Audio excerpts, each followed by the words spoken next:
Hello friends, welcome to SSC coaching centre. दोस्तों, आज का जो वीडियो है वो ग्रुप डी वाले का, ठीक है, ग्रुप डी का है। क्योंकि सभी प्रश्न ये ग्रुप डी एग्जाम से लिए गए हैं, ये सभी प्रश्न ग्रुप डी एग्जाम के पूछे गए थे, इसीलिए स्पेशल वीडियो होने वाला है ग्रुप डी के लिए। तो पहले प्रश्न की अगर हम बात करें तो 25 है, 125 है, 36 है, यहाँ पर क्या आएगा भाई? देखिए, अगर मैं यहाँ पर बात करूँ कि 25 का जो रिलेशन है वो 125 से कैसे बन रहा है। अब देखिए, सीधी सीधी बात है, अगर मैं 25 का गुना 5 करूंगा तो 125 बन जाएगा। क्लियर? लेकिन यहाँ पर भी अगर मैं क्या करूँ, जब मैंने गुना 5 यहाँ पर किया है तो गुना 5 मैं यहाँ पर भी करूँ, सिंपल। अब 36 का गुना मैं कितने से करूँ भाई? 5 से करूँ तो कितना आएगा?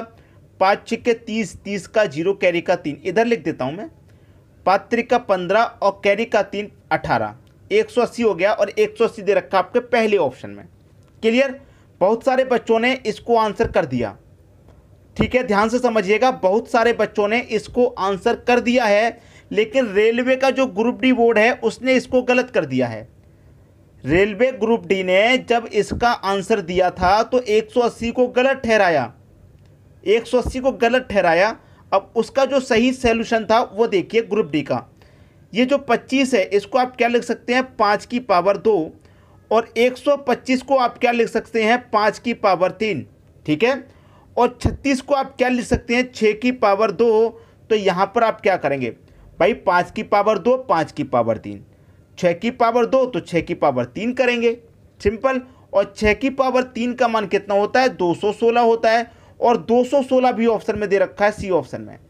तो होता क्या है, जब इस तरीके का प्रश्न एग्जाम में पूछा जाता है तो कॉम्पिटिशन लेवल बढ़ जाता है, कंपटीशन लेवल बढ़ जाता है। मैक्सिमम बच्चे इस प्रश्न को करके आएंगे 180, और बहुत कम बच्चे ऐसे होंगे जो 216 करके आएंगे।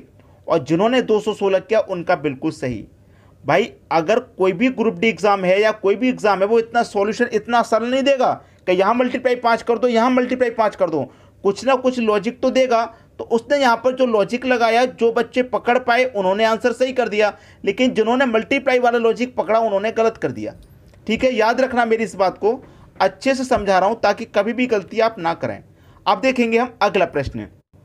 अगला प्रश्न है, दी गई श्रृंखला में गलत संख्या ज्ञात करें।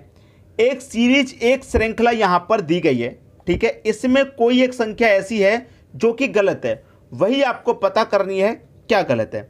अब देखिए, 2 का गुना अगर मैं 5 से कर दूं, 2 का गुना 5 से कर दूं तो मुझे 10 मिल जाएगा। अगली संख्या 2 का गुना 5 से करूंगा, 10 मिला।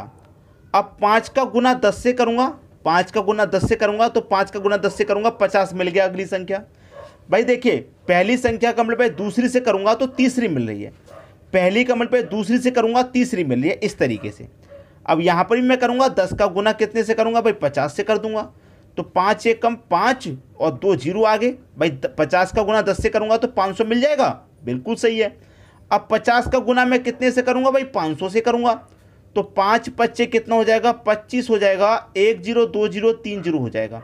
अब देखिए, 50 का गुना जब मैं 500 से करूंगा तो आएगा कितना? 2500 आएगा भाई। आएगा कितना? 3 जीरो है ना, 2 जीरो और 1 जीरो, 3 जीरो, 25,000 आएगा भाई। 5 पच्चे 25, 1 जीरो 2 जीरो 3 जीरो, 3 जीरो लगा दिए, 25,000 आएगा।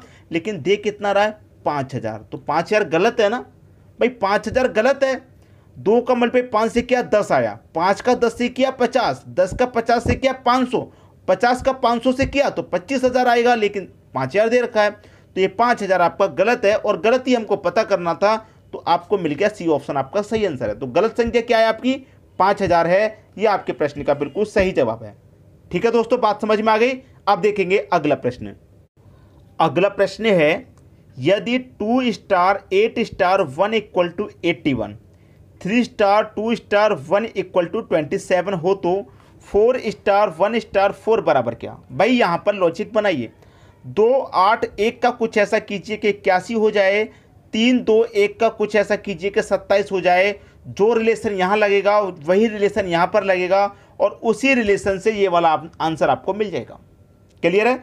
उसी रिलेशन से ये वाला आंसर आपको मिल जाएगा। अब होगा क्या? ध्यान से देखिए, होगा क्या? ध्यान से देखिए। यहाँ पर 2 8 1 का ऐसा कीजिए कि 81। आप कहेंगे कि 8 को लिख दो, 1 को लिख दो, 81 हो गया। लेकिन 2 कहाँ गया भाई 2 भी तो कहीं जाना चाहिए ना। तो देखिए होगा क्या, अगर मैं इस 8 को और इस 1 को जोड़ लूँ, बाद वाली संख्या हो, तो 8 और 1 कितना हो गया 9। और पहली वाली जो संख्या है उसको पावर कर दूँ तो 9 की पावर 2 का मान कितना हो जाएगा भाई 81 हो जाएगा। बाद वाली दोनों संख्याओं को जोड़ के पहली वाली संख्या को पावर में रख दिया। यहाँ पर भी वही करूँ, बाद वाली दोनों संख्याओं को जोड़ूँ तो 2 और 1 3 हो जाएगा। और पहले वाली संख्या को मैं पावर में लिख दूँ तो 3 की पावर 3 कितना हो जाएगा भाई 27 हो जाएगा। और यहाँ पर 27 ही दे रखा है। बात समझ में आ गई। यहाँ पर वही की जो बाद वाली दोनों संख्याओं को जोड़िए तो 1 और 4 कितना हो जाएगा 5 हो जाएगा। और पहले वाली संख्या को पावर में रख दो। अब 5 की पावर 4 का मान कितना होता है भाई 625 होता है।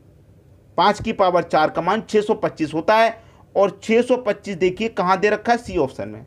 उम्मीद करूंगा कोई भी बच्चा ऐसा नहीं होगा जिसकी समझ में नहीं आया हो। ग्रुप डी स्पेशल क्लास है आज की, ध्यान रख लीजिए। ठीक है दोस्तों, समझ में आई बात। अब देखेंगे अगला प्रश्न। अगला प्रश्न है बी का भाई ए है। बढ़िया प्रश्न है भाई। देखिए बी का भाई ए है। कौन है? बी का भाई ए, भाई है, याद रखिएगा। बी का भाई ए है। ए की माँ सी है भाई। ए की माँ है सी। ए की माँ, ए की कौन है? माँ है, इधर लिख देते हैं माँ। ए की माँ सी है। ए की माँ सी है। डी की पोती बी है भाई। डी की पोती बी है। आप समझ में आई कुछ बात? डी की पोती बी है। अब देखिए बी का भाई ए है तो इसका मतलब ए और बी आपस में भाई बहन है। ठीक है, आपस में भाई बहन है। ए की माँ सी है तो बी की माँ भी सी हो जाएगी। बी की माँ भी सी हो जाएगी। अब जो बी है वो डी की पोती है तो देखिए ये इसकी माँ है तो माँ की माँ कौन है? डी। ये सी की भी माँ है। ठीक है, ये सी। अब डी की पोती बी है तो इसकी ये कौन हो जाएगी? सी डी की पोती बी हो जाएगी। ये डी की पोती बी होगी। ठीक है, क्योंकि अब यहां पर कह रहा है ए का पुत्र एफ है। ये जो ए है इसका पुत्र है एफ। ठीक है, तो बताइए एफ का डी से क्या संबंध है? इस एफ का इस डी से क्या संबंध है? भाई बी का ए भाई है और ए की माँ सी है और जो बी है वो डी की पोती है। भाई डी की बी पोती है तो पोती कब होगी? जब इसकी माँ ये होगी, इसकी माँ या पिता, माँ होगी या पिता। ठीक है, अब यहाँ पर कह रहा है कि एफ का और डी का रिलेशन बता दीजिए। एफ का डी से क्या संबंध है? ये जो एफ है ये डी का कौन लगेगा? देखिए अब डी की पोती बी है तो डी की पोती ए भी हो जाएगी क्योंकि ये दोनों आपस में भाई बहन है। जब डी की पोती बी है तो डी की पोता ये भी हो जाएगा ए। और पोते का पुत्र क्या हो जाएगा? पर पोता हो जाएगा। भाई डी का एफ से रिलेशन बना रहे हैं। ठीक है, तो डी का ये पोता है, पोते का पुत्र क्या हो जाएगा? पर पोता हो जाएगा। तो पर पोता कहाँ दे रखा है? डी ऑप्शन में दे रखा है। आंसर खत्म, प्रश्न आ गया क्लियर। समझ में आई बात? अच्छा प्रश्न था। अब देखेंगे हम अगला प्रश्न। अगला प्रश्न है 4 into 3 का सिमेट्री है। यहां दे रखा है क्वेश्चन मार्क। यहां पर संख्या बतानी है कौन सी आएगी। चाहे प्रश्न को ऐसे सॉल्व कीजिए, चाहे प्रश्न को ऐसे सॉल्व कीजिए। ठीक है, अगर मैं प्रश्न को ऐसे सॉल्व करूंगा तो 2 4 2 से 4 बनाऊंगा, 5 5 3 से 7 बनाऊंगा, 8 6 4 से ये क्वेश्चन मार्क वाली संख्या बनाऊंगा। ऐसा ही होगा।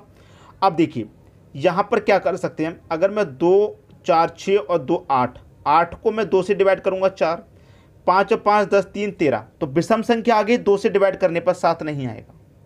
लॉजिक नहीं लग रहा ऐसे सॉल्व करने पर, तो मैं क्या करूं, ऐसे भी सॉल्व करके देख सकता हूं।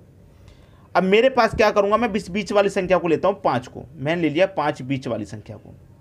और 5 में से अगर मैं 2 को घटा दूंगा 3 बचेगा मेरे पास। कितना बचेगा? 3। तो जो बचेगा उसे जोड़ लो। 5 में 3 जोड़ेंगे 8। मुझे ये 8 मिल गया। कैसे मिला? पहले मैंने बीच वाली संख्या को लिखा, बीच वाली संख्या में से ऊपर वाली को मैंने घटाया तो जो बचा मैंने उसको ऐड कर लिया। ऐसे ही मैं बीच वाली संख्या को यहाँ भी लिखूंगा और बीच वाली संख्या में से ऊपर वाली को घटाऊंगा तो 5 में से 4 जाएगा, 1 बचेगा, जो बचेगा उसे लिख लूंगा। 5 और 1 कितना हो जाएगा? 6। मुझे यहाँ 6 दे रखा है। ऐसे ही मैं यहाँ पर बीच वाली संख्या को लूँगा और यहाँ से ऊपर वाली को घटा दूंगा तो 3 में से 2 जाएगा, 1 बचेगा तो मैं 1 लूँगा। तो 3 और 1 कितना? 4 हो जाएगा और 4 ही मेरा यहाँ दे रखा है। ऐसे ही मैं बीच वाली संख्या यहाँ 7 लूँगा और 7 में से ऊपर वाली संख्या घटा दूंगा तो 7 में 4 जाएगा 3, जो बचेगा उसे ले लूँगा। और 7 में जब मैं 3 जोड़ूंगा तो 10 आ जाएगा और 10 दे रखा है सी ऑप्शन में। आंसर मिल गया। उम्मीद करूंगा कि सभी बच्चों को ये प्रश्न अच्छे से समझ में आ गया होगा, क्योंकि इस प्रश्न को जानना बहुत ज़रूरी था। बहुत ही बढ़िया प्रश्न है ये, बहुत ही लाजवाब। उम्मीद करूंगा जितने भी प्रश्न कराए हैं सभी अच्छे से समझ में आ गए होंगे। किसी भी प्रश्न में आपको कोई समस्या, कोई डाउट नहीं होने वाला। ठीक है दोस्तों, वीडियो को अधिक से अधिक शेयर करना है आपको, ताकि सभी बच्चों तक वीडियो पहुंचे और सभी की हेल्प हो सके। ठीक है दोस्तों, धन्यवाद।